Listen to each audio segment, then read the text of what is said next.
Welcome to Climate Tech Insights, a new series being brought to you by PwC Middle East. Climate tech.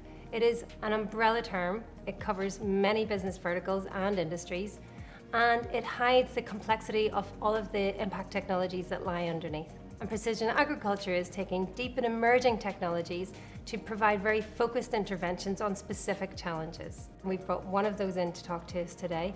A very warm welcome to Jane Glavin, founder of Distant Imagery. We're a UAE-based company.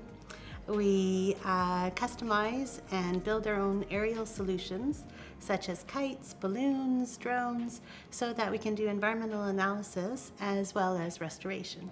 This fearlessness to the UAE to build new tech and find new solutions and hey, let's just see if it works, okay, let's modify it and keep building in this part and this didn't work. That is, I haven't seen anywhere else in the world. So, and very specifically in the UAE, I love that about this, and so we're very privileged to be here so long.